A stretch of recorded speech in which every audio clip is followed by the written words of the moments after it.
Hello बच्चों, आज हम रासायनिक अभिक्रिया उत्प्रेरक जो पार्ट है उसके नया जो टॉपिक है उसको स्टार्ट करेंगे। पिछले लेक्चर में आपको रासायनिक समीकरण क्या होती है उसके बारे में बताया था कि रासायनिक अभिक्रिया को शॉर्ट रूप में लिखने का जो तरीका होता है उसको हम क्या कहते हैं, रासायनिक समीकरण कहते हैं।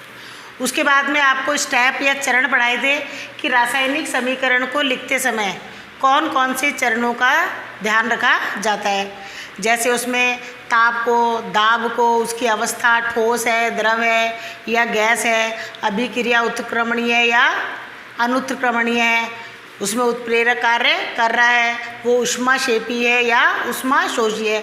तो लास्ट लेक्चर में हमने ये जो 10 चरण थे उनके बारे में पढ़ा था। आज का जो टॉपिक है वो है कि रासायनिक समीकरण की क्या क्या विशेषताएं। तो जो हमने स्टेप में पढ़ा है वही इसमें सारी विशेषताएं लिखी हुई हैं, फिर भी हम एक एक बार वापस से इस सारी विशेषताओं को पढ़ लेते हैं। पहला, क्रियाकारक और उत्पाद के बारे में संपूर्ण जानकारी तथा अणुओं की संख्या, द्रव्यमान आदि की जानकारी मिलती है। तो कितना द्रव्यमान है, उसमें अणुओं की संख्या कितनी है, इन सब के बारे में जानकारी प्राप्त हो जाती है।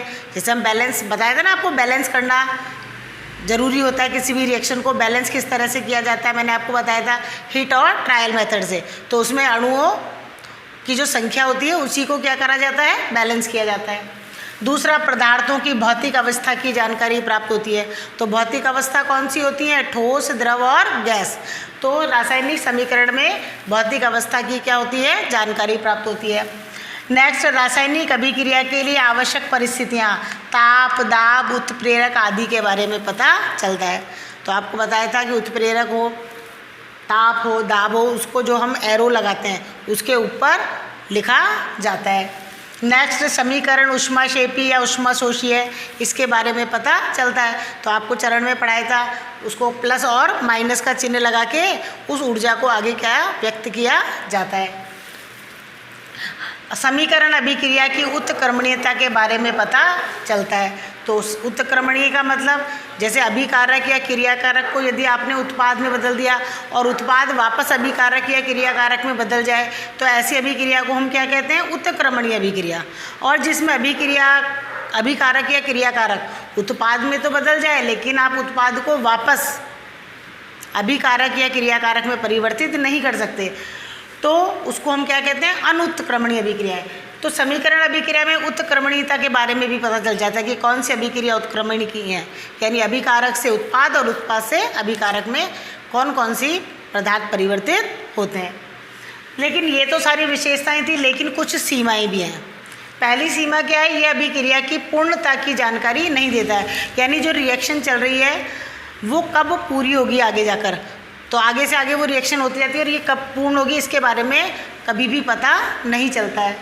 नेक्स्ट, इसमें क्रियाकारक व उत्पाद की सांद्रता के बारे में भी पता नहीं चलता है कि जो अभिकारक है या क्रियाकारक है उसकी सांद्रता क्या है, वो तनु है, विलयन है उसका, या सांद्र विलयन है, जो उत्पाद जो बन रहे हैं वो सांद्र है या तनु है, इनके बारे में भी पता नहीं चलता है। तो ये रासायनिक समीकरण की विशेषताएँ और सीमाएँ थी।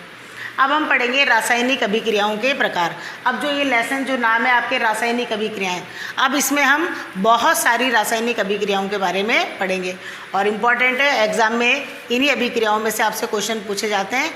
और अभिक्रियाओं को जो परिभाषा है उसके साथ में आपको रासायनिक अभिक्रिया को लिखना भी बहुत ज़रूरी होता है। जो केमिस्ट्री वाला जो पोर्शन होता है उसमें केवल थ्योरी नहीं चलती है, थ्योरी के साथ में ये रिएक्शंस जो होती हैं उनको साथ में आपको मेंशन करना क्या होता है, ज़रूरी होता है, तभी आपको पूरे नंबर मिलते हैं। अब बहुत सारी रासायनिक अभिक्रियाएं हैं, तो सबसे पहली अभिक्रिया है वो है सहयुग्मन अभिक्रिया। सहयुग्मन अभिक्रिया क्या होती है, ऐसी रासायनिक अभिक्रिया जिसमें 2 या 2 से अधिक अभिकारक, या तो अभिकारक कह दो या क्रियाकारक, आपस में संयोग करके एक उत्पाद बनाते हैं, सहयुग्मन अभिक्रिया कहलाती है। तो आपको बताया था अभिकारकों को हमेशा किस तरफ लिखा जाता है, लेफ्ट साइड, और उत्पादों को हमेशा किधर लिखा जाता है, राइट साइड में।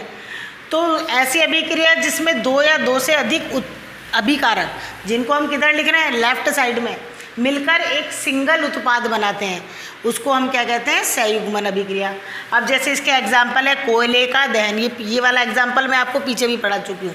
कोयला कार्बन प्लस O2 दहन, आग कब जलती है, ऑक्सीजन की उपस्थिति में, तो क्या बनती है, कार्बन डाइऑक्साइड CO2।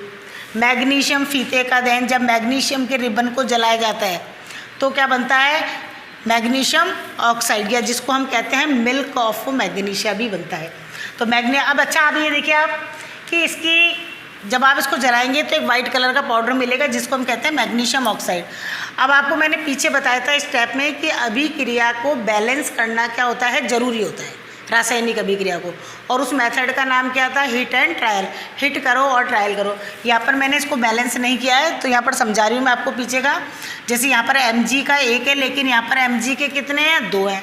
यहाँ पर ऑक्सीजन के 2 हैं तो यहाँ पर ऑक्सीजन के 2 हैं। तो ऑक्सीजन की जो संख्या है वो तो क्या है, बैलेंस है, लेकिन मैग्नीशियम की संख्या बैलेंस नहीं है। तो यहाँ से आप इस 2 को हिट करेंगे यानी हटाएंगे, और इस 2 को हटा करके आप यहाँ पर ले आएंगे 2Mg प्लस O2, तो ये हो गया 2MgO। अब ये रासायनिक अभिक्रिया क्या हो गई है, बैलेंस हो गई है। यहाँ पर 2Mg, मैग्नीशियम के 2 हैं तो यहाँ पर मैग्नीशियम के 2, यहाँ ऑक्सीजन के 2 हैं तो यहाँ पर भी ऑक्सीजन के क्या है, 2 है। इस तरह से हम अभिक्रिया को हिट करो, यानी उत्पाद में ज़्यादा है तो इधर से हिट करके कहाँ लिया हो, अभिकारक या क्रियाकारक की तरह। क्रियाकारक अभिकारक में ज़्यादा है और उत्पाद में कम है तो यहाँ से हिट करके उधर ले आओ। इसीलिए इस मेथड को हम हिट एंड ट्रायल मेथड कहते हैं। और कब तक आपको हिट करना है और ट्राई करना है, जब तक रासायनिक अभिक्रिया बैलेंस नहीं हो जाती। नेक्स्ट है एथीन का हाइड्रोजनीकरण। Ethene CH2 double bond CH2। अब ethane, ethene, ethyne, double bond, single bond, triple bond, ये एथ, मेथ, प्रो, अप क्या होता है, इसके बारे में आपके केमिस्ट्री का 8वां चैप्टर है कार्बन कंपाउंड वाला, कार्बन के यौगिक। तो कार्बन कंपाउंड वाला चैप्टर है, उसमें हम यहाँ पर डिटेल से पढ़ेंगे। जब इसकी हाइड्रोजन से अभिक्रिया कराते हैं तो एक हाइड्रोजन दोनों के साथ जुड़ जाता है। डबल बॉन्ड किस में चेंज हो जाता है, सिंगल बॉन्ड में। तो CH3 सिंगल बॉन्ड CH3 क्या कहलाएगा, एथेन। डबल बॉन्ड है तो एथीन। और आगे जब आप 8 चैप्टर पढ़ेंगे हम कार्बन कंपाउंड, जब ट्रिपल बॉन्ड आ जाता है तो वो जाता है एथाइन, एल्केन, एल्कीन, एल्काइन। तो ये सारा डिटेल से आगे चैप्टर में। तो ये थी आपकी संयुग्मन अभिक्रिया। अब नेक्स्ट है विस्थापन अभिक्रिया। अब विस्थापन अभिक्रिया क्या होती है, ऐसी रासायनिक अभिक्रिया जिसमें एक अभिकारक में उपस्थित परमाणु या परमाणु का समूह दूसरे अभिकारक के परमाणु या परमाणु समूह द्वारा विस्थापित हो जाता है। तो विस्थापित का मतलब है कि 2 अभिकारक आपको नजर आ रहे हैं, तो इसमें से जो एक अभिकारक का परमाणु या परमाणु समूह है दूसरे अभिकारक के परमाणु या परमाणु समूह को क्या कर देगा, विस्थापित कर देगा, और विस्थापित करके उसकी जगह ले लेता है वो। जैसे ये रिएक्शन है Zn, zinc CuSO4 copper sulphide. जब इनमें रिएक्शन कराते हैं तो क्या बन गया, ZnSO4 प्लस Cu, यानी Zn ने कॉपर को क्या कर दिया, विस्थापित कर दिया, उसको अपनी जगह से क्या कर दिया, हटा दिया, और यहाँ पर वो अब कॉपर की जगह आ गया और बन गया ZnSO4 जिंक सल्फेट, और कॉपर क्या हो गया, अलग हो गया। अब इस विस्थापन क्रिया में एक चीज़ और ध्यान रखने वाली बात है कि जो भी अधिक सक्रिय जो पदार्थ होते हैं वो कम सक्रिय को क्या करते हैं, विस्थापित करते हैं। तो इस रिएक्शन में जिंक क्या है, ज़्यादा सक्रिय है, तीव्र सक्रिय है, और कॉपर क्या है, कम सक्रिय है। तो जिंक ने कॉपर को क्या करा, विस्थापित कर दिया, धक्का मार के उसको दूर हटा दिया और उसकी जगह खुद ने ले ली। अब ये कॉमन सेंस की बात है, जो ज़्यादा शक्तिशाली है, पावरफुल है, वो कमज़ोर को क्या कर देगा, धक्का मार देगा। 2 जने खड़े हैं, एक ज़्यादा ताकतवर है और एक कम ताकतवर है, ज़्यादा सक्रिय है, तो ज़्यादा सक्रिय वाले कमज़ोर वाले को क्या करेगा, धक्का मारेगा। आप किसी लाइन में खड़े हो, जो ज़्यादा सक्रिय है वो धक्का मार के वो खुद आगे आ जाएगा, और जो कम सक्रिय है उसको क्या होगा, एक तरफ या अलग जाना पड़ेगा। इसी तरह से यहाँ पर जिंक क्या है, सक्रिय ज़्यादा, किसके तुलना में ज़्यादा सक्रिय है, कॉपर की तुलना में। इसीलिए जिंक ने कॉपर को क्या कर दिया, विस्थापित कर दिया, और विस्थापित करके कॉपर की जगह खुद ने ले ली, और क्या बन गया, जिंक सल्फेट, और कॉपर क्या हो गया, अलग हो गया। इसका एक उदाहरण आपकी बुक में और दे रखा है कि ये यहाँ पर हम कॉपर सल्फेट का एक सॉल्यूशन लिया हमने, विलियन। कॉपर के कारण इसका रंग कैसा होता है, नीला होता है। अब हम इसमें जिंक के कुछ पीसेस या टुकड़े डालते हैं। टुकड़े डालने के बाद कुछ समय के लिए हम इसको रखा रहने देते हैं, तो कुछ समय बाद हम देखते हैं कि जो नीला रंग था, नीला रंग किसके कारण था, कॉपर के कारण, कॉपर सल्फेट। तो तो जो नीला रंग है वो कुछ समय बाद क्या हो जाता है, लुप्त हो जाता है, क्योंकि इसमें जिंक डालते ही जिंक जो होता है वो कॉपर को क्या कर देता है, दूर कर देता है, और दूर करने के बाद जो सॉल्यूशन या विलयन है वो किसका बन जाता है, जिंक सल्फेट का, और कॉपर क्या हो जाता है, दूर हट जाता है। तो ये थी आज विस्थापन अभिक्रिया। तो आज आपको 2 रासायनिक अभिक्रियाओं के बारे में पढ़ाया है, सहयुग्मन अभिक्रिया और विस्थापन अभिक्रिया। इसके अलावा रासायनिक समीकरण की विशेषताएं और सीमाएं बताई हैं। आपको अपनी होमवर्क कॉपी में सहयुग्मन अभिक्रिया किसे कहते हैं उदाहरण देकर समझाइए। आपको ये रिएक्शन लिखना बहुत ज़रूरी है। दूसरा, विस्थापन अभिक्रिया किसे कहते हैं, एक उदाहरण देकर समझाइए। ये दोनों क्वेश्चन आपको अपनी होमवर्क कॉपी में करने हैं। नेक्स्ट लेक्चर में हम आगे की जो रासायनिक अभिक्रिया हैं उनके बारे में पढ़ेंगे। Thank you.